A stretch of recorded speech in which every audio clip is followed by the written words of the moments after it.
को मेरी जैम सी की एक बार फिर आज प्रातःकाल सुबह के समय में परमेश्वर ने हमें सौभाग्य दिया कि हम उसके जीवते वचन को सीख सकें।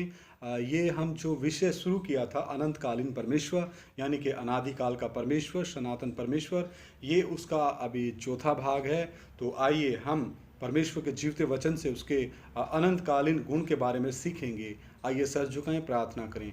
प्यारे पिता परमेश्वर, तेरा शुक्र करते हैं प्रभु, अभी तक संभाला, तेरा जीवता वचन सीखने जा रहे हैं। पवित्र आत्मा हमारी ज्ञान बुद्धि समझ आप खोल दे और तेरा वचन सीख करके हमारे विश्वास को मजबूत कर और दिन प्रतिदिन पवित्रता लगता है सिद्धाई में शुद्धताई में आगे बढ़ते जाएं और प्रभु गुप्त आगमन के लिए हम तैयार हो जाएं, हम आपके साथ बादलों में उठाए जाएं। प्रभु जो भी भाई बहन तेरा जीवता वचन सुने, आप उनके हृदय में कार्य कीजिए, आप उनके जीवनों को बदल दीजिए।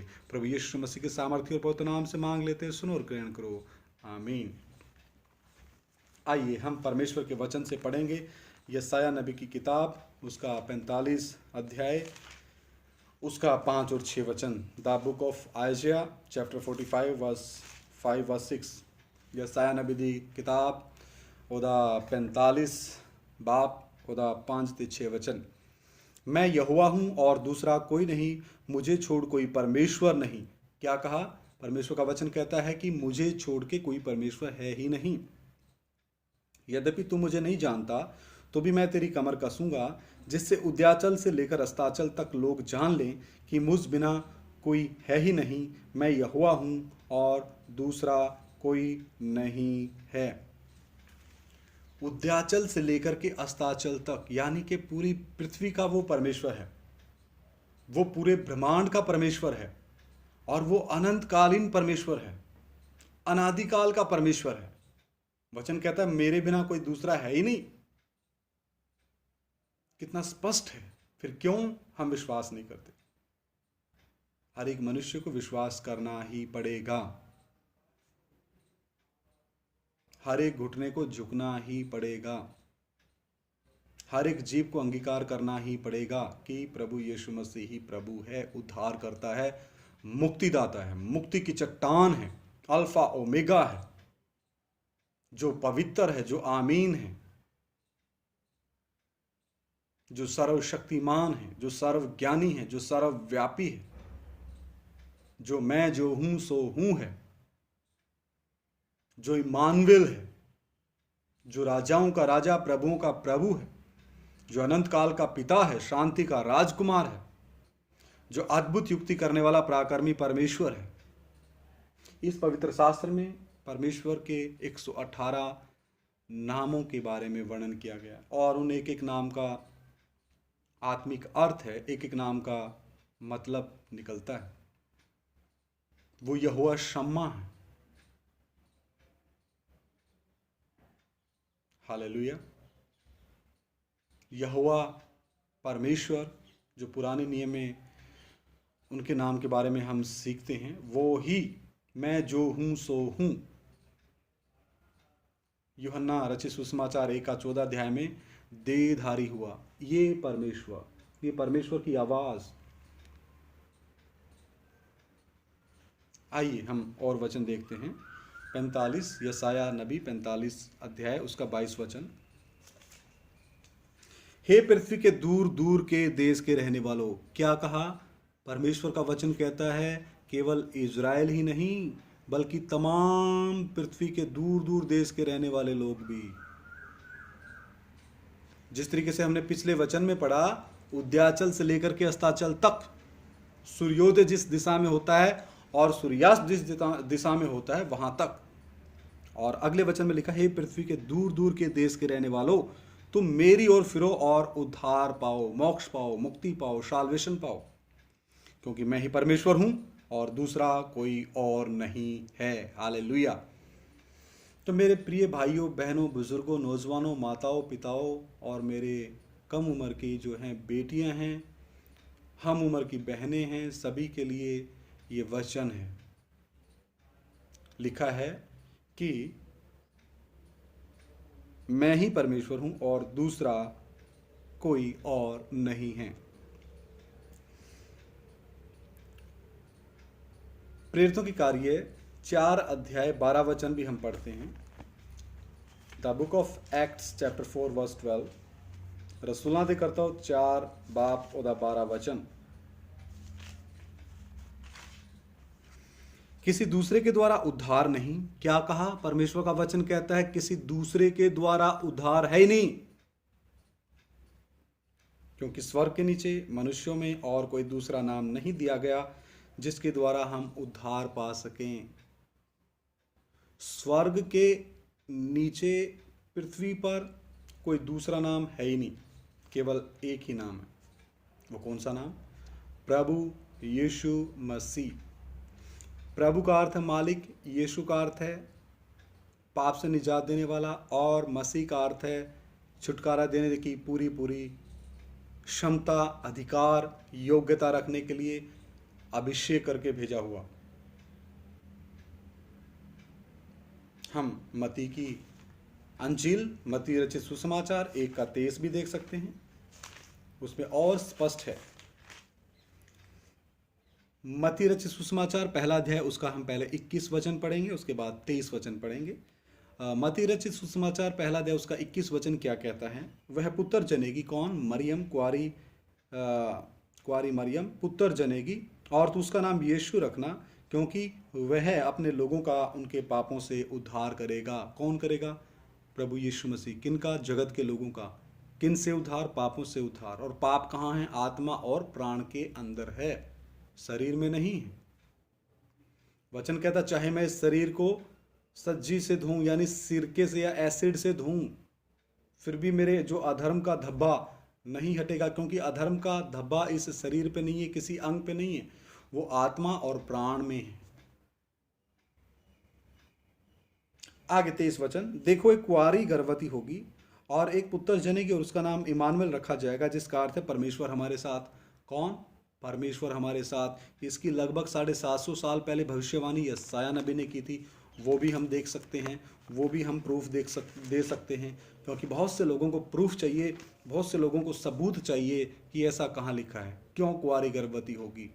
इसकी तो मेरे प्रिय भाइयों बहनों, इस परमेश्वर ने ही भविष्यवाणी यशायाह नबी के द्वारा करवाई थी, क्योंकि कुंवारी से जन्म होना है, ये परमेश्वर ने अपने सर्व ज्ञान में तय किया है, क्योंकि उसको पता है जिस आदम को मैं अपने स्वरूप और समानता में इस मिट्टी के पुतले को बना रहा हूँ, ये आने वाले दिनों में मेरी आज्ञा को मानेगा नहीं, उस आज्ञा को तोड़ेगा और ये पाप में गिरेगा, फिर ये अदन की वाटिका से निकाला जाएगा, फिर ये अपने विवेक के अनुसार चलेगा, फिर आगे आगे युगों के अनुसार परमेश्वर अनुग्रह के युग तक पहुंचता है। जो पहला युग था निष्कलंकता का युग, जब तक आदम ने पाप नहीं किया। जो दूसरा युग था वो विवेक का युग, जब आदम ने पाप कर दिया और परमेश्वर ने उसको अदन की वाटिका से निकाल दिया। तीसरा जो युग था मनुष्य शासन का युग, राजे महाराजाओं ने राज्य किया, लेकिन वो पृथ्वी के ऊपर शांति का राज्य कायम नहीं कर सके। जो चौथा युग आया वो युग था वायदे का युग। परमेश्वर ने एक मनुष्य अब्राहम को उर देश से, मेसोपोटामिया से वायदा दे करके उसको बुलाया कि मैं तुझे कनान देश का वायदा देता हूँ, मेरे पीछे हो और जहाँ मैं तुझे भेजता हूँ वहाँ चल। उसके पश्चात मेरे प्रिय भाइयों बहनों व्यवस्था का युग आया। व्यवस्था में 613 नियम देखने को मिलते हैं और बलियों का उस समय आया। व्यवस्था के युग में बलियां चढ़नी शुरू हुई, और लेकिन अंत में जब परमेश्वर को ये सब अच्छा नहीं लगा तो परमेश्वर खुद देहधारी हो गया, वो था अनुग्रह का युग। तो अभी हम बात कर रहे हैं यशायाह नबी के द्वारा परमेश्वर ने ये भविष्यवाणी करवाई थी कि इम्मानुएल आएगा, यानी परमेश्वर देहधारी होगा, परमेश्वर देह में प्रकट होगा। पढ़ते हैं यशायाह नबी की किताब 7 अध्याय उसका 14 वचन, इस कारण प्रभु आप ही तुमको एक चिन्ह देगा, सुनो एक कुमारी गर्भवती होगी और पुत्र जनेगी और इसका नाम इम्मानुएल रखेगी। ये लगभग 750 साल पहले की हुई भविष्यवाणी मती रचित सुसमाचार पहला अध्याय 23 में हमने पढ़ी है। और यशायाह नबी में एक और भविष्यवाणी परमेश्वर के नबी के द्वारा परमेश्वर ने करवाई। यशायाह नबी की किताब 9 अध्याय उसका हम 6 वचन पढ़ लेते हैं, 6 और 7।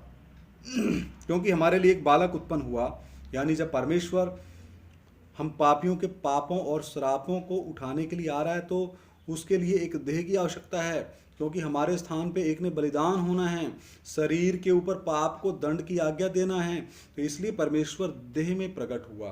यहाँ लिखा है, क्योंकि हमारे लिए एक बालक उत्पन्न हुआ, हमें एक पुत्र दिया गया और प्रभुता उसके कांधे पर होगी, और उसका नाम अद्भुत युक्ति करने वाला, पराक्रमी परमेश्वर, क्या? पराक्रमी परमेश्वर, अनंत काल का पिता और शांति का राजकुमार रखा जाएगा। तो यहां कौन है?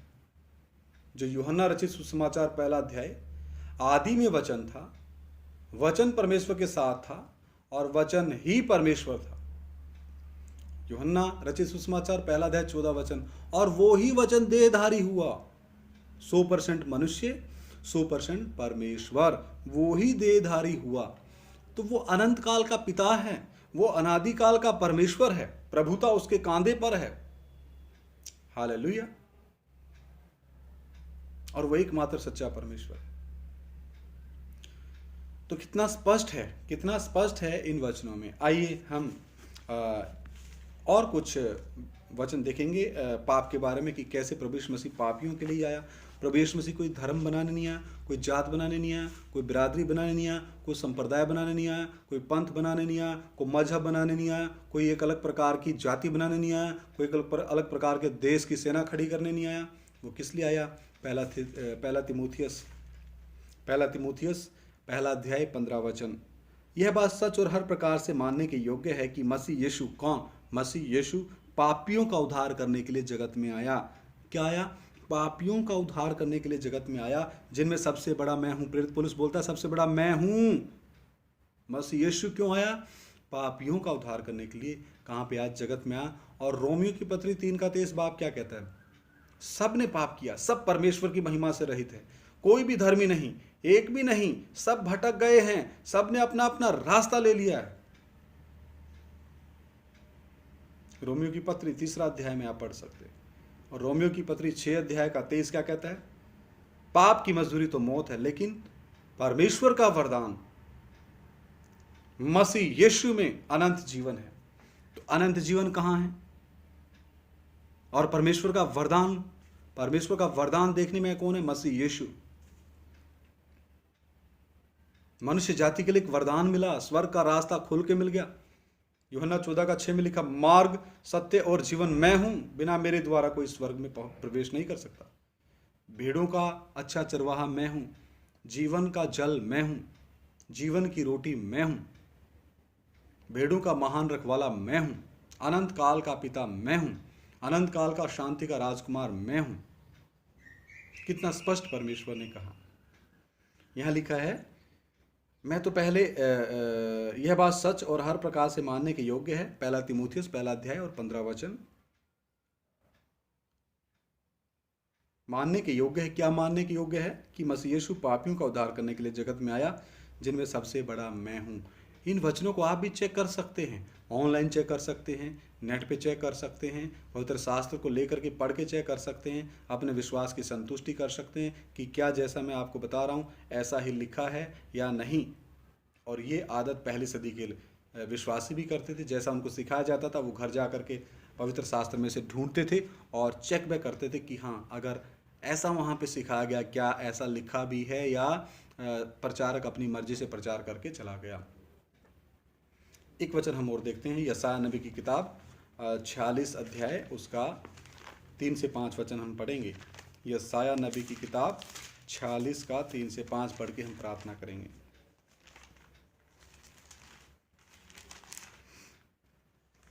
हे याकूब के घराने, हे इज़राइल के घराने, हे सब बचे हुए लोगों, मेरी ओर कान लगाकर सुनो। तुमको मैं तुम्हारी उत्पत्ति ही से उठाए रहा और जन्म ही से लिए फिरता आया हूँ। परमेश्वर ने हमें हमारी उत्पत्ति, यानी कि जब हमारी शुरुआत हुई माँ के गर्भ में, परमेश्वर की मर्जी से हम आए, उस समय से ही परमेश्वर हमें उठाए हुए है। ये उसकी दया है, ये उसका फजल है, ये उसकी कृपा है। और आगे लिखा है, जन्म से लिए फिरता आया हूँ, तुम्हारे बुढ़ापे में भी मैं वैसा ही बना रहूँगा। परमेश्वर कभी बदलता नहीं है। उसका प्रेम जब हम बूढ़े हो जाएंगे तब भी हमारे लिए वही बना रहेगा, क्योंकि वो अनंत काल का प्रेमी परमेश्वर है। वो अनंत काल का प्यार करने वाला परमेश्वर है। उसके प्रेम में कोई स्वार्थ नहीं है, उसने निस्वार्थ प्रेम किया है। जैसा यूहन्ना यूहन्ना रचित सुसमाचार 3 अध्याय 16 में पढ़ते हैं कि परमेश्वर ने जगत के लोगों से ऐसा प्रेम किया कि अपना इकलौता पुत्र जगत को दे दिया, ताकि जो कोई उसके ऊपर ईमान लाए, विश्वास लाए, वो हलाक ना हो, वो नाश ना हो, बल्कि हमेशा की जिंदगी पाए।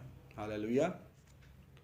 आगे, तुम्हारे बुढ़ापे में भी मैं वैसा ही बना रहूंगा और तुम्हारे बाल पकने के समय तक तुम्हें उठाए रहूंगा। मैंने तुम्हें बनाया और तुम्हें लिए फिरता रहूंगा। मैं तुम्हें उठाए रहूंगा और छुड़ाता भी रहूंगा। तुम किससे मेरी उपमा दोगे और मुझे किसके समान बताओगे? किससे मेरा मिलान करोगे कि हम एक समान ठहरें?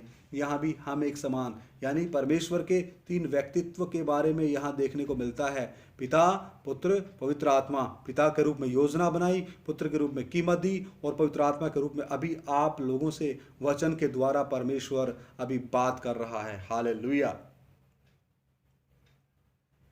त्रिएक परमेश्वर जो ओनली जीसस ग्रुप नहीं मानता, उनके लिए खतरे की घंटी है। मत्ती 28 का 19 वचन कहता है कि उनको पिता, पुत्र, पवित्र आत्मा के नाम में बपतिस्मा दो। लेकिन ये ओनली जीसस ग्रुप नहीं मानता। उत्पत्ति 1:26 कहता है, आओ हम मनुष्य को अपने स्वरूप और समानता के अनुसार बनाएं। हम शब्द आया। यहां भी वचन कहता है कि मुझे किसके समान बताओगे और मेरा मिलान करोगे कि हम एक समान ठहरें। यहां लिखा मुझे, यानी सिंगुलर, एक यहां पे नजर आता है। आगे लिखा है किससे मेरा मिलान, यहां भी एक नजर आता है, लेकिन आगे लिखा कि हम एक समान ठहरें। यहां पे परमेश्वर के त्रिएक गुण को हम देख सकते हैं। तो हे मनुष्यों, हे पृथ्वी के लोगों, तुम परमेश्वर को किसके समान बताओगे? क्या अपनी ही कल्पनाओं के अनुसार कुछ चीज बना करके उसको अपना इष्ट या अपना सब कुछ मानते हुए इस पृथ्वी पर हम अपनी उम्र को ऐसे ही बिता देंगे? जबकि वो हमारी कल्पनाओं के द्वारा तैयार की गई चीज होती, चाहे कोई भी हो, और उसको वो सृष्टि है, बनाने वाले हम हैं, मनुष्य जाति। लेकिन उस सृष्टि को क्या मान लेते हैं? तुम ही हमारे सर्वे सर्वा हो। तो हमारा कर्तव्य है हमारे अनंतकालीन परमेश्वर को जानना, अनादिकाल के परमेश्वर को, सनातन परमेश्वर को। सनातन सिर्फ मेरे भाइयों, बहनों, बुजुर्गों, नौजवानों, सनातन सिर्फ परमेश्वर है। परमेश्वर से पहले कुछ भी सनातन नहीं है। वचन कहता है यहोवा जो सनातन परमेश्वर है। तो हमारा कर्तव्य है अपने अनंतकालीन परमेश्वर को, अनादिकाल के परमेश्वर को जानना, पहचानना। क्योंकि परमेश्वर ने कोई धर्म नहीं बनाया। अगर धर्म बनाता तो यह माथे पे पक्का लिख के आता, धर्म, जाति, गोत्र, संप्रदाय किस देश में पैदा होगा। लेकिन परमेश्वर ने ऐसा कुछ नहीं किया। परमेश्वर ने आदम और हव्वा को बनाया। परमेश्वर ने प्यार प्रेम बनाया। परमेश्वर ने पहले मनुष्य से संगति करने की इच्छा से आदम हव्वा को बनाया और उसको अपना स्वरूप भी दे दिया, अपना समानता भी दे दिया। तो हम क्यों नहीं उस एकमात्र सच्चे परमेश्वर की तरफ खींचे चले जाते? हम क्यों इस संसार की तरफ खींचे चले जाते हैं? हम क्यों इस दुनिया में खींचे चले जाते हैं? हम क्यों अपने मन की कल्पनाओं के अनुसार बनाई गई सृष्टि के पीछे खींचे चले जाते हैं? आइए सर झुकाएं, प्रार्थना करें। आज आप अपने आत्मा में जो विवेक परमेश्वर ने दिया उसके अनुसार सोचें और पता लगाएं कि क्या मेरा अपने बनाने वाले के साथ रिश्ता कायम हुआ। आइए आंखें बंद करें, सिर झुकाएं, प्रार्थना करें। महान जीवते खुदावंत, तेरा धन्यवाद करते इन वचनों के लिए प्रभु। तेरा शुक्र करते पवित्र आत्मा, आपने हमसे बात किया और जो भाई बहन, बच्चे, बुजुर्ग, नौजवान, माता पिताजी, बेटियां, बहनें इस वचन को सुने, उनके हृदय में तेरा वचन कार्य करे। क्योंकि तेरा वचन दो-धारी तलवार से भी चोखा है और आपका वचन कहता मेरा वचन खाली नहीं आएगा। जिस लक्ष्य के लिए, जिस उद्देश्य के लिए वो निकला है वो पूरा करेगा। प्रभु तेरा शुक्र करते हैं। सारा आदर, महिमा, जलाल तेरे नाम को देते हुए प्रार्थना हमारे उद्धार के कर्ता प्रभु यीशु मसीह के सामर्थी और पवित्र नाम से हम मांग लेते, सुनो और ग्रहण करो, आमीन। सभी को जय मसीह की। मारानाथा, हमारा परमेश्वर बहुत जल्द लेने आ रहा है। अगर किसी के प्रति हमारे मन में जलन, नफरत, वैर, ईर्ष्या, द्वेष है, उसको छोड़ें। मैंने भी किसी का अगर दिल दुखाया, मैं भी प्रभु के सामने दीनता, नम्रता के साथ माफ़ी मांगता हूँ, जाने अनजाने में। लेकिन हमने एक मन, एक आत्मा, एक प्रेम, एक इच्छा के साथ, एक साथ संगति के मन को लेकर के आगे बढ़ना है। प्रभु आपको आशीष दे।